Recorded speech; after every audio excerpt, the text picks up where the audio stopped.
5 directors, 1 producer, over 120 people working simultaneously on a project Nintendo had never attempted before.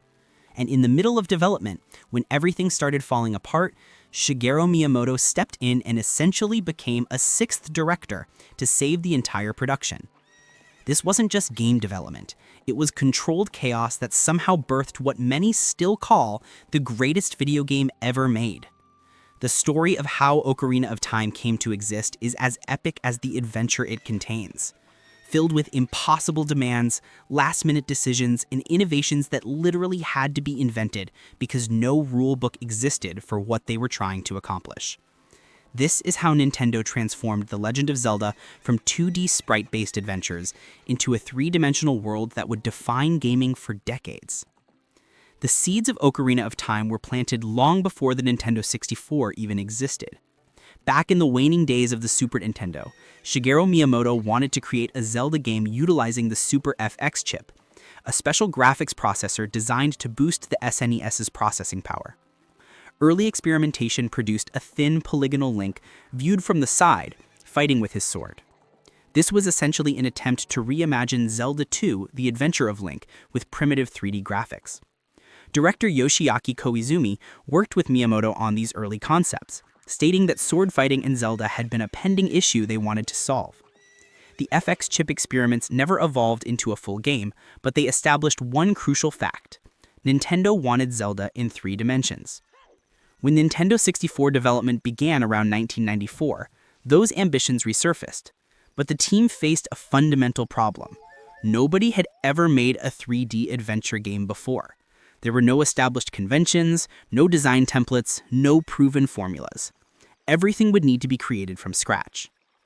The solution came from an unlikely source: Super Mario 64. Miyamoto directed that project alongside early Zelda planning, and the 2 games developed concurrently for a time, sharing the same basic development framework. Koizumi revealed in interviews that while making Super Mario 64, the team thought about Zelda constantly.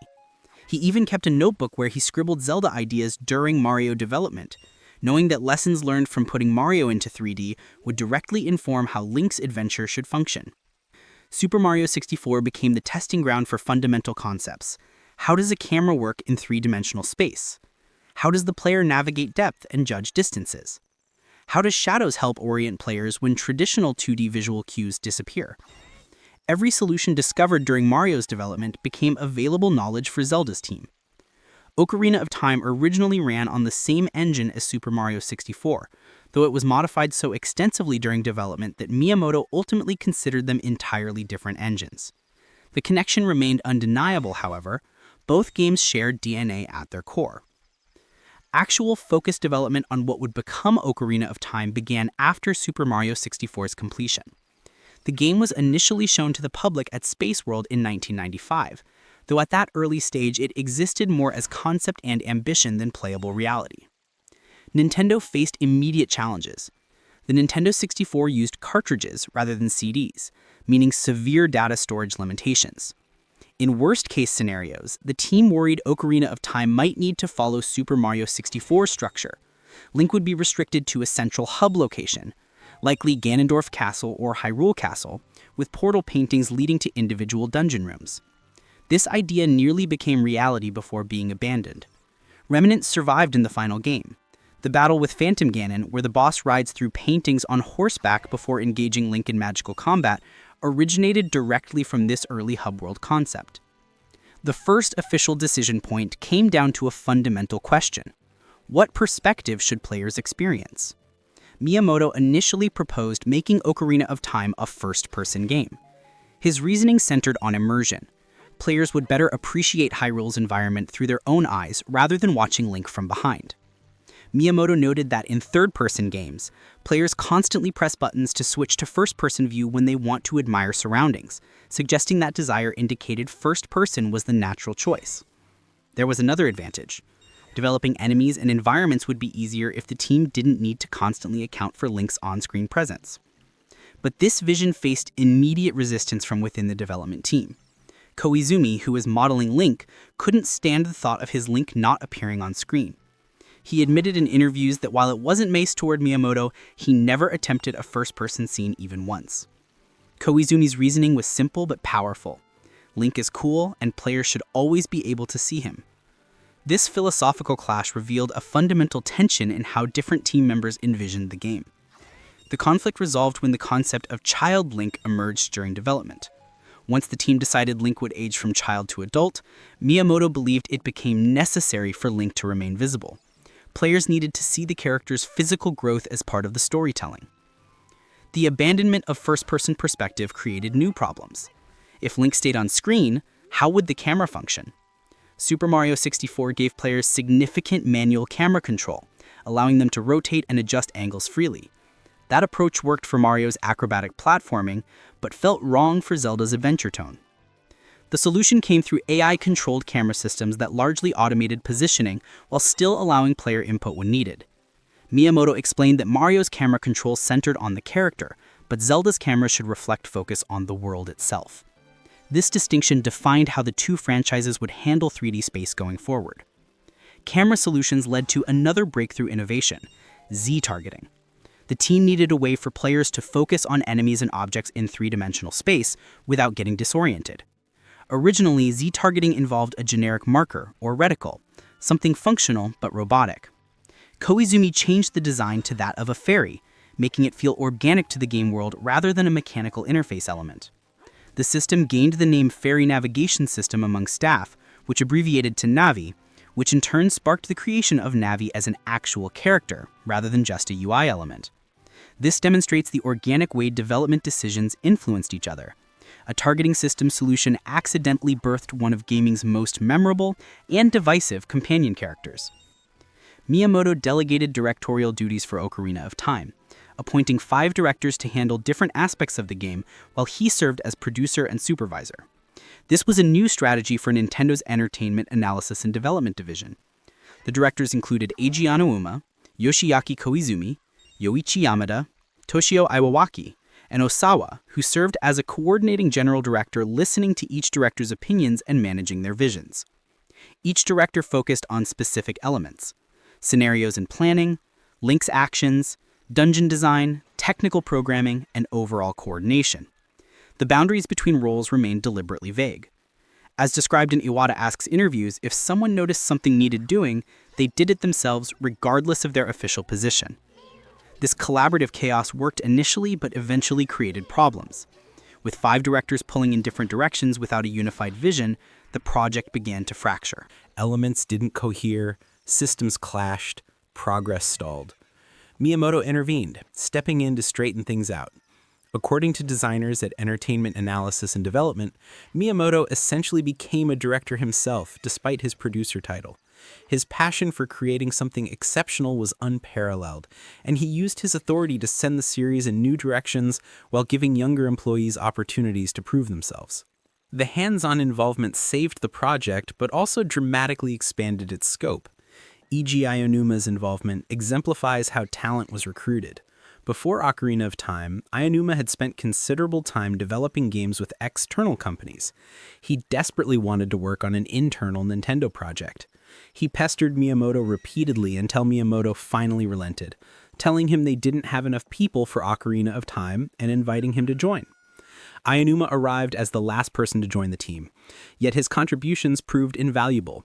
He designed 6 early and mid-stage dungeons, most enemy characters, and numerous boss battles. His work was so influential that he's now synonymous with the Zelda series, having become its primary creative director for over 2 decades. The team's inexperience with 3D game development created constant challenges. Assistant director Makoto Miyanaga recalled a passion for creating something new and unprecedented. But passion doesn't solve technical problems. The developers had to invent solutions to issues nobody had encountered before. For example, how do players judge distances and heights in 3D space? Super Mario 64 addressed this by placing shadows under all floating objects regardless of actual lighting conditions, helping players determine spatial relationships. Ocarina of Time adapted similar techniques while creating new ones suited to exploration-focused adventure gameplay rather than acrobatic platforming. Hyrule Field's creation demonstrates the iterative design process. Koizumi introduced Epona, Link's horse, into the game's design. Miyamoto admitted he was astounded by the addition. He had been heavily influenced by Western films and wanted horses in the game badly, but didn't initially think to include one. The moment the team saw Link riding a horse in 3D, they instantly realized they needed a giant field for players to gallop through. This sparked Hyrule Field's expansion from a simple connector space into the vast open landscape that became the game's emotional centerpiece. Miyanaga stated that initially, Hyrule Field was terribly uninteresting with barely anything to do. The planners added elements like wind effects, temperature variations, and atmospheric touches to make the space feel alive rather than empty. Miyamoto obsessed over specific moments' emotional impact.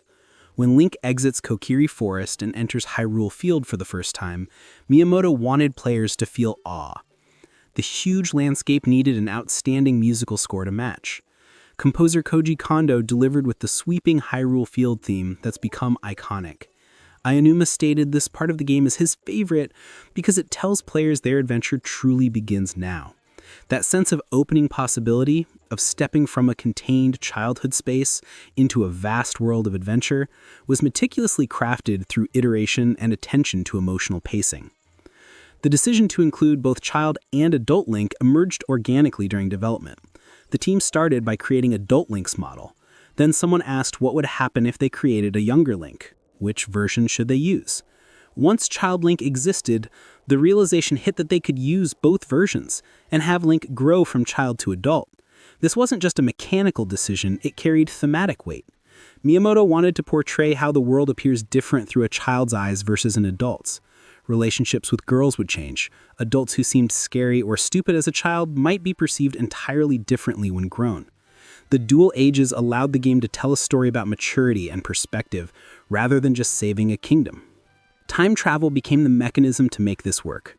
Aonuma explained that their goal was having young Link's actions in the past affect what happens in the future, creating meaningful consequences. They wanted distinct differences between time periods. Link's childhood would be peaceful under the Hylian royal family's rule, while adult Link's era would be ravaged by Ganondorf's malevolent control. The inspiration came from A Link to the Past's dual worlds, but implemented through temporal rather than spatial dimensions. This required the ocarina to become far more than a simple item.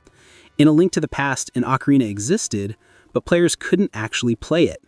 Miyamoto suggested allowing players to play songs using the Nintendo 64 controller's buttons, noting the controller's shape even slightly resembled an ocarina. This evolved into the Ocarina of Time becoming the game's central item and title. The ocarina's implementation demonstrated Nintendo's commitment to innovation over convenience. Making a functional instrument within the game required significant programming and design work. Players needed to learn multiple songs, remember note sequences, and understand when and where to play them. The system could have been simplified into menu selections, but the team insisted on making it feel like actually playing music. This decision influenced future games. Aonuma speculated that after Ocarina of Time, Miyamoto wanted to expand the concept of controlling instruments via controller into a full game, which he eventually accomplished with Wii Music. Town and environment design drew from real-world inspiration. When creating Hyrule Castle Town's market, Miyamoto traveled to Germany for inspiration, specifically studying medieval half-timbered architecture in Lower Franconia. He spent several weeks in northern Bavaria absorbing the visual language of medieval European villages. The result is Hyrule Castletown's distinctive marketplace, which feels authentically medieval despite existing in a fantasy setting. Despite this European medieval influence, Miyamoto used the Chenbara genre of Japanese sword fighting as the model for combat. He was content with how this fusion of Western and Eastern influences created something that resonated worldwide. Character creation involved unexpected complexities. The Deku Scrubs began as a character named Hobbit, inspired by J.R.R. Tolkien's works. The storytelling shopkeeper character was initially planned to be cut entirely, but eventually got repurposed into the Deku Scrubs later in development. This kind of adaptation happened constantly. Ideas that didn't work in one context got transformed and reused elsewhere. Ganondorf's design went through multiple iterations. Miyamoto originally planned for Ganondorf to slowly transform into Ganon throughout the game's story progression, rather than the sudden transformation that appears in the final version. Time constraints forced that gradual metamorphosis to be compressed into the final battle's dramatic shift. Development required over 120 people, an unprecedented number for Nintendo at the time. The massive team included stunt performers used to capture the effects of sword fighting and Link's movement. Motion capture wasn't widely used yet, but studying real sword combat helped animators create believable attack patterns and defensive stances. Every element of production scaled larger than anything Nintendo had previously attempted. The ambitious scope meant development extended far beyond initial estimates. Technical limitations constantly challenged the team. The Nintendo 64's cartridge format restricted data storage, forcing aggressive optimization. Every texture, model, sound effect, and line of text needed justification. Iwawaki, in charge of main programming, described dealing with impossible demands from directors, particularly Aonuma and Koizumi. Both directors had reputations for requesting features that seemed technically unfeasible, forcing programmers to find creative solutions. Iwawaki joked that when it came to irrational demands, Koizumi didn't lose to Aonuma. This tension between creative ambition and technical reality drove innovation. Impossible requests forced the team to discover new techniques.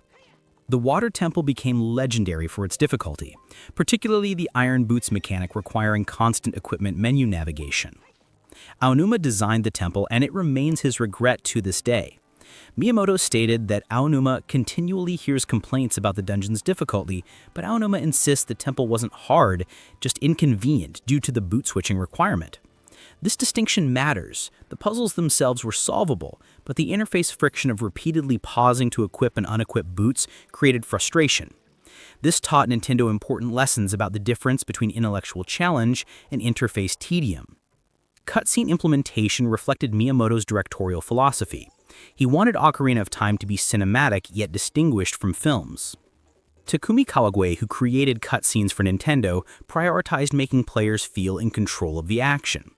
To promote instantaneous continuity between gameplay and narrative, every cutscene in Ocarina of Time was rendered in real time, using the Nintendo 64's hardware rather than pre-rendered full-motion video.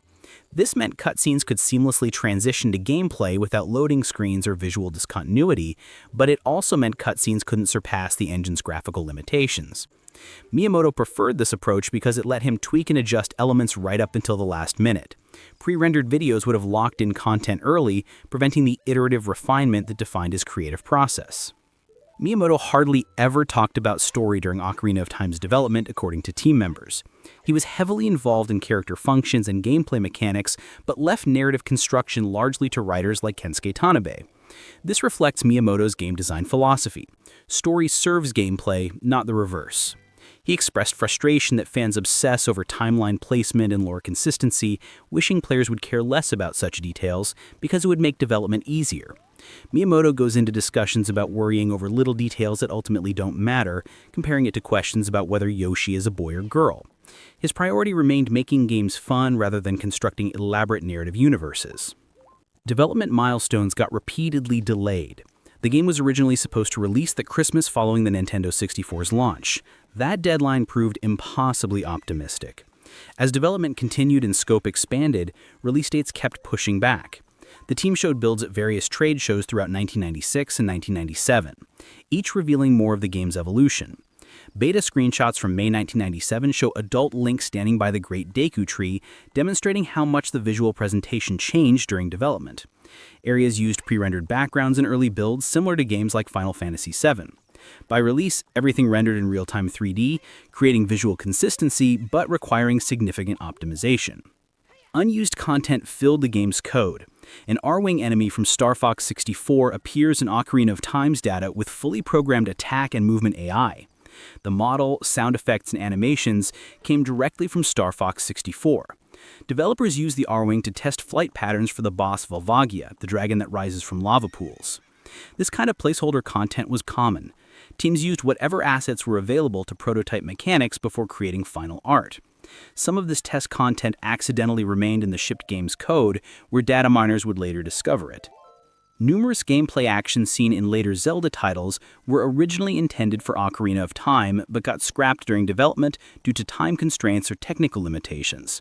running freely while targeting an enemy, delivering horizontal slashes while sprinting, and using the bow while crouching all existed in design documents or early prototypes, but didn't make the final cut due to time constraints or technical limitations. These abandoned ideas didn't vanish. They were saved and eventually implemented in Majora's Mask, Twilight Princess, and Breath of the Wild, demonstrating how development for one game informs future entries. The game finally released in November 1998, in Japan on November 21st and North America on November 23rd. The development cycle had consumed approximately 4 years of intense work, far longer than Nintendo's typical production schedules. The final product shipped on a 256 megabit or 32 megabyte cartridge, which was large for Nintendo 64 games but tiny by modern standards. Everything players experienced, the entire Kingdom of Hyrule, all dungeons, every character model, all music and sound effects, the complete story, fit within that minuscule storage space because of aggressive optimization and compression. Critical reception exceeded even Nintendo's expectations. Reviews praised the game's visuals, sound, gameplay, soundtrack, and writing universally. Ocarina of Time quickly became the highest-rated game on review aggregator Metacritic, a position it maintained for years. The game won countless awards and appeared on every greatest games of all time list published. The innovations Nintendo created out of necessity, Z-targeting, context-sensitive actions, AI-controlled cameras, seamless real-time cutscenes, became industry standards that virtually every 3D adventure game since has adopted or adapted. Looking back, the developers themselves struggled to articulate exactly where their individual work began and ended. The collaborative nature meant everyone contributed to everything. Aonuma pulled out old materials while preparing for interviews and expressed surprise at the breadth of tasks he'd been involved in, designing dungeons, creating enemies, writing boss battle specifications, and more. The vague boundaries between roles created inefficiency, but also allowed organic solutions to emerge from unexpected places. When someone saw a problem, they fixed it regardless of whose responsibility it technically was. The legacy extended beyond the game itself. Nearly everyone involved in Ocarina of Time's development became prominent figures at Nintendo. Aonuma spearheaded the Zelda franchise for decades. Koizumi led Mario game development and later became deputy general manager of Nintendo's Entertainment Planning and Development Division. The experience of creating something unprecedented taught lessons that informed Nintendo's approach to game development for generations. The willingness to experiment, the embrace of collaborative chaos, the commitment to iteration until something felt right, all of these became part of Nintendo's institutional knowledge. Ocarina of Time's development was messy, chaotic, ambitious, frustrating, innovative, and ultimately triumphant. 5 directors with different visions somehow unified under Miyamoto's guidance to create something greater than any individual could have imagined. Over 120 people worked on aspects of a game nobody had ever made before, inventing solutions because no alternatives existed.